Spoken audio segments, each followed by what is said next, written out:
Yashraj films, जिन्होंने हमारे लिए सिनेमा को लार्जर देन लाइफ बनाया, जिनकी फिल्मों ने बॉलीवुड में रोमांस को रीडिफाइन किया, जिन्होंने सिर्फ फिल्म्स नहीं प्रोड्यूस करी बल्कि इंडियन सिनेमा का स्टैंडर्ड सेट किया और ऐसे आइकॉनिक डायलॉग्स और सॉन्ग दिए जो आज भी उतने ही पॉपुलर और उतने ही रेलेवेंट है जितने आज से 10, 20, 30 साल पहले हुआ करते थे। लेकिन जो स्टूडियो कभी स्क्रीन पे मैजिक क्रिएट करता था, फिल्म्स को ऑडियंस के लिए एक एक्सपीरियंस बनाता था, आज वही YRF ऑडियंस को सिर्फ फ्रेंचाइजी बेच रहा है। सिनेमा से कमर्शियल तक और कहानियों से फ्रेंचाइजी तक आज ये YRF वो YRF लगता ही नहीं है जिसका अपना एक अलग चार्म हुआ करता था, अपना एक अलग ट्रेडमार्क स्टाइल हुआ करता था। जिस प्रोडक्शन हाउस ने इतने एक्टर्स को स्टार्स बनाया और इतने ही स्टार्स के करियर रिवाइव किए, आज उसकी खुद की शाइन इतनी डल हो चुकी है ना कि अगर आप YRF के पिछले कुछ सालों की फिल्मोग्राफी को देखोगे या फिर उनके आने वाली फिल्म्स का लाइनअप देखोगे तो आप भी एग्जैक्टली यही चीज फील करोगे। 1959 में अपने भाई BR चोपड़ा के under as an assistant director काम करने से लेकर YRF के founder the legendary Yash Chopra ने अपने करियर की स्टार्टिंग करी और उसके बाद 1959 में उन्होंने धूल के फूल, 1961 में धर्मपुत्र, 1965 में वक्त जैसी मूवीज दी और फिर 1970 में उन्होंने अपना खुद का बैनर लॉन्च किया by the name Yashraj films, जो सिर्फ एक प्रोडक्शन हाउस नहीं था बल्कि इंडियन ऑडियंस के लिए एक न्यू सिनेमैटिक लैंग्वेज था, जहाँ के विमेन कैरेक्टर्स स्ट्रॉन्ग और लेयर्ड हुआ करते थे एंड विजुअल्स एकदम ही पोएटिक। चाहे फिर वो 70s 80s का क्लासिक्स एरा हो जहाँ पे हमें दाग, दीवार, कभी कभी काला पत्थर, सिलसिला और चांदनी जैसी मूवीज मिली, या फिर 90s का वो बोल्ड एरा जिसका म्यूजिक आज भी मैजिकल फील होता है एंड जिसकी टाइमलेस मूवीज आप आज भी देख सकते हो, चाहे फिर वो लम्हे हो, डर हो, DDLJ या फिर मोहब्बतें। जहां पर दीवार और काला पत्थर जैसी मूवीज से हमें बॉलीवुड के एंग्री यंग मैन मिले थे, वहीं पर चांदनी जैसी मूवी से हमें बॉलीवुड की क्वीन ऑफ रोमांस देखने के लिए मिली थी। एंड देन 90s की मूवीज जो उस टाइम के हिसाब से काफी अहेड ऑफ टाइम बनी थी। 90s में तो लिटरली YRF ने एक रेवोल्यूशन ही ला दिया था, क्योंकि जब पूरी दुनिया बॉलीवुड को सिर्फ मेलोड्रामा समझती थी ना, तब यश चोपड़ा और उनके बेटे आदित्य चोपड़ा ने ये चीज दुनिया को दिखाई थी कि प्यार स्टिल सेल्स, लेकिन स्मार्ट पैकेजिंग के साथ। DDLJ, the ultimate Bollywood love story, जो आज भी थिएटर्स में चल रही है, उसने तो लिटरली एक पूरी जनरेशन को प्यार करना सिखाया है।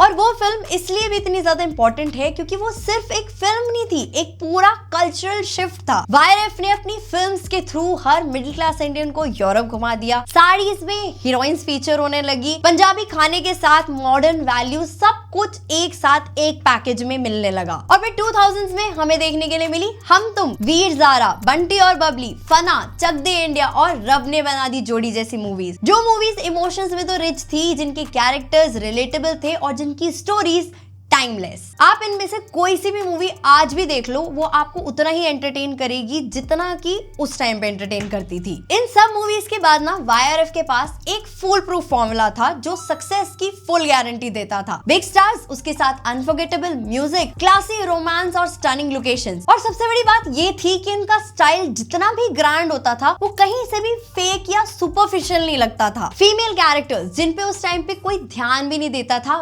YRF की हीरोइंस एकदम ग्रेसफुल, पावरफुल और स्ट्रॉन्ग रोल्स प्ले करती थी। और इस सब की वजह से ही YRF ने एक ऐसा डिकेड भी देखा जहां पे उन्होंने अपना एक भी पैसा नहीं गवाया। जितनी भी मूवीज उन्होंने प्रोड्यूस करी, भले उनमें से कितनी मूवीज ने अंडर परफॉर्म भी किया, पर YRF को आंच भी नहीं आई। इनफैक्ट YRF ने 1995 से लेके 2005 तक एकदम पीक किया विद कंसेक्यूटिव हिट्स, जो स्टार्ट हुआ था DDLJ से एंड एंड हुआ बंटी और बबली पर। जिस फेज में उन्होंने इंडस्ट्री के टॉप एक्टर्स के साथ काम किया, ऐसी मूवीज दी जिनकी स्टोरीज एकदम क्रिस्प होती थी, कास्टिंग एकदम परफेक्ट होती थी, डायरेक्शन एकदम फ्लॉलेस होता था, म्यूजिक एकदम मैजिकल होता था, और सबसे इंपॉर्टेंट चीज जो एक बहुत ज्यादा डिफिकल्ट शिफ्ट था from single screen theatres to multiplexes, वो ट्रांजिशन YRF ने बहुत इजीली कर लिया था। और अगर किसी एक्टर को YRF की मूवी मिल गई तो मतलब बॉलीवुड में उनका करियर एकदम ही सेट। रणवीर सिंह से लेके अनुष्का शर्मा तक पता नहीं कितने बॉलीवुड के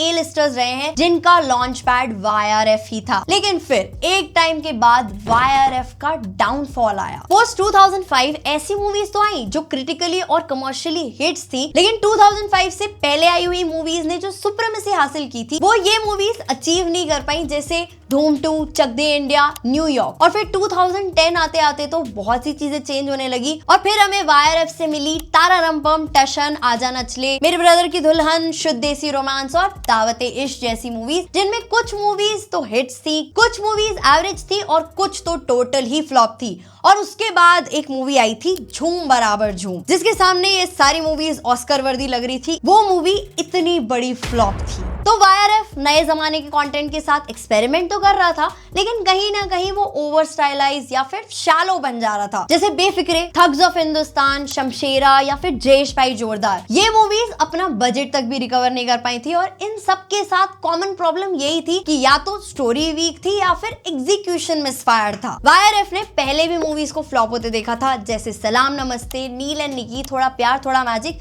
लेकिन उन सब मूवीज का एक डायरेक्शन सेंस हुआ करता था। पर ये जो मूवीज आई थी इन सबका ही डायरेक्शन स्टाइल YRF के स्टाइल से मैच नहीं करता। प्लस ये इतनी बड़ी डिजास्टर्स थी कि इन्होंने YRF जैसे ब्रांड की इमेज को ही डैमेज करके रख दिया। धूम 3 एक ऐसी मूवी जिसके लिए सब वेट कर रहे थे, उस मूवी ने तो इस फ्रेंचाइजी को ही किल कर दिया। और अब ये न्यूज आ रही है कि धूम 4 जल्दी आने वाली है। तो धूम 4 ओरिजिनल धूम का मैजिक क्रिएट कर पाएगी या फिर एक फ्रेंचाइजी मूवी ही बन के रह जाएगी, वो तो अभी बाद में पता चलेगा। बाकी सेम अगर आप सम्राट पृथ्वीराज देखते हो तो ये कहीं से भी एक YRF मूवी नहीं लगती है। एक ऐसा पीरियड ड्रामा जो एक आइकॉनिक रूलर के ऊपर बन सकता था, एक एमेच्योर अटेम्प्ट की तरह लगता है, जिसकी इनफ धज्जियां आज तक बहुत बार उड़ चुकी हैं। तो ये काफी मूवीज ऐसी थी जो YRF के लिए एक बहुत मेजर सेटबैक थी। और ऐसे टाइम पे YRF से कुछ क्रिटिकली अक्लेम्ड मूवीज भी आई, लेकिन जिनके बारे में सैडली बहुत से लोग नहीं जानते, जैसे तितली, औरंगजेब और हिचकी एक मूवी आई थी। तो अगर आपने इन मूवीज में से कोई सी भी मूवी देखी है तो आपको पता चलेगा कि ये मूवीज एक्चुअली में अच्छी थी, जबकि इनमें से एक में अर्जुन कपूर तक का डबल रोल था, फिर भी वो मूवी अच्छी थी। समझ रहे हो?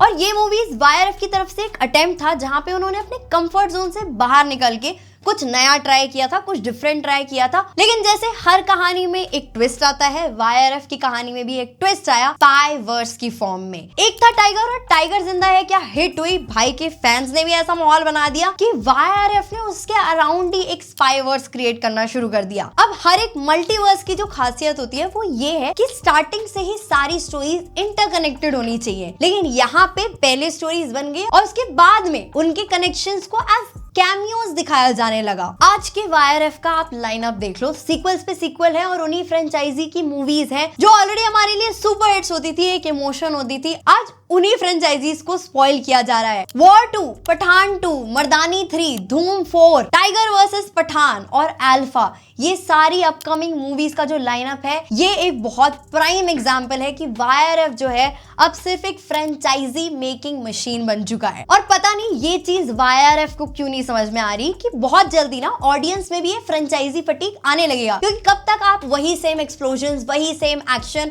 वही सेम स्लोमोस और वही स्टाइलाइज एंट्रीज देखते रहोगे। जिस YRF की एक खासियत होती थी स्टोरी टेलिंग, अब वहां पे सिर्फ आपको बिग स्केल, बिग स्टार्स के भरोसे पिक्चर चलती हुई नजर आती है। YRF को जो एक व्यूअर्स की लॉयल्टी मिली हुई थी ना, वो धीरे धीरे वो खोता जा रहा है। और इसका एक और इम्पोर्टेंट एस्पेक्ट है म्यूजिक, जो YRF की मूवीज का हाईलाइट हुआ करता था। लास्ट ऐसी कौन सी मूवी है जिसके गाने आपको याद हो? अगर पिछले एक डेकेड का देखूं तो मुझे दम लगा के हाइशा के सॉन्ग्स फिर भी अच्छे लगे थे। ये मोह मोह के धागे, तो मूवी भी बहुत अच्छी है, लेकिन उसके बाद मुझे ऐसी कोई भी मूवी याद नहीं आती जिसके सॉन्ग्स मुझे अभी भी अच्छे लगे। और ये सोच के बहुत बुरा लगता है कि एक स्टूडियो जो ऑडियंस की पल्स को समझता था, जिस टाइप की ऑडियंस होती थी, जिस टाइप के उनके इमोशंस होते थे, उससे वो सिनेमा को कनेक्ट करते थे, आज उनकी मूवीज वो इंटेंसिटी लैक करती हैं। आज जब OTT ड्रिवन सिनेमा बन चुका है, जब YRF द रेलवे मैन जैसी सीरीज लेके आता है, तो आप ये नहीं सोचते कि हाँ ये सीरीज कितनी अच्छी है,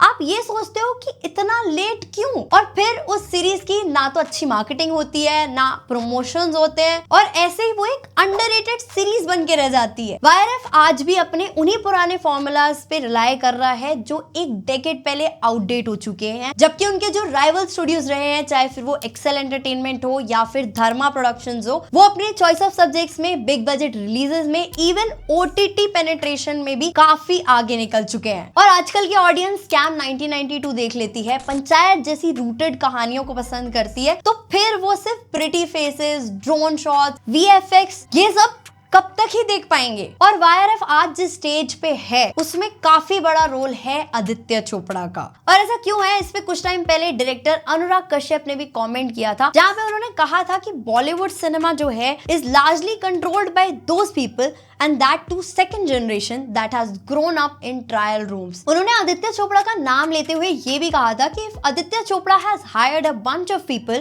he needs to empower them and not dictate them, not control the casting, not control everything। And time and again Aditya Chopra पे ये allegations लगते आए हैं कि वो bit of a control freak है, and उनकी वजह से ही वाईआरएफ के जो डायरेक्टर्स होते हैं उन्हें अपना full creative freedom नहीं मिलता, और डायरेक्टर्स को अपने विजन को आदित्य चोपड़ा के अकॉर्डिंग ही मोल्ड करना पड़ता है, जिसकी वजह से जो मूवी की ओरिजिनलिटी होती है वो खत्म हो जाती है, एंड जो मूवी कुछ और बन सकती थी वो कुछ और ही निकल के आती है। Instead of creating new films, YRF जो है वो पुरानी फ्रेंचाइजी पर ही वापस जाता रहता है। और शायद आदित्य चोपड़ा ये नहीं समझ पा रहे हैं कि जो वाईआरएफ को मार्वल ऑफ बॉलीवुड बनाना चाह रहे हैं ना, बॉलीवुड हॉलीवुड नहीं है। आज भी ऑडियंस को इमोशंस, ड्रामा और अच्छी स्टोरी टेलिंग चाहिए। और वाईआरएफ अब इतना ज्यादा बिजनेस ड्रिवन हो चुका है ना कि जिस टाइप की मूवीज पहले आया करती थी, जैसे चक दे इंडिया, बैंड बाजा बारात, रॉकेट सिंह, जिस बैनर ने हमें इस टाइप की मूवीज दी, उस बैनर ने आज ऐसी ग्राउंडेड और कंटेंट ड्रिवन मूवीज बनाना ही बंद कर दिया है। अगर आप वाईआरएफ की जर्नी देखोगे तो आप डेफिनेटली ये चीज फील करोगे कि under the leadership of Aditya Chopra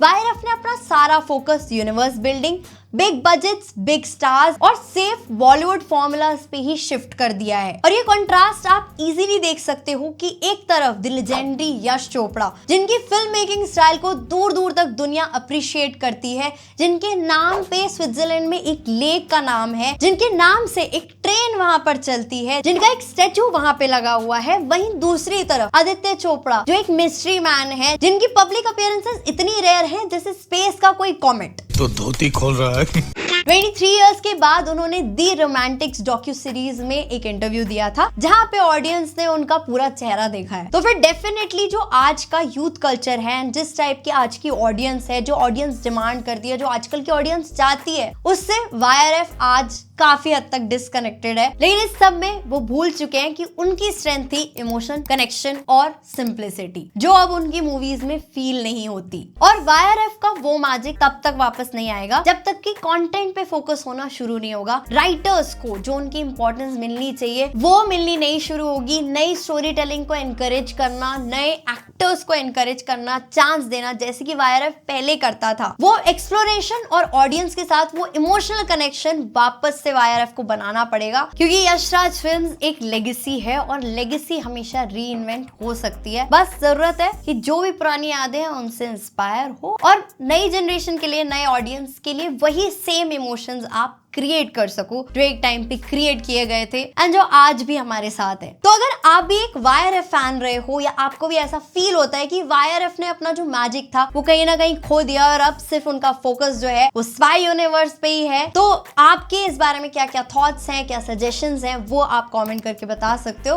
और अगर आपको ये वीडियो पसंद आई और इस टाइप का और कंटेंट देखना चाहते हो तो इस वीडियो को लाइक कर सकते हो, चैनल को सब्सक्राइब कर सकते हो। मिलते हैं नेक्स्ट वीडियो में, तब तक के लिए गुड बाय।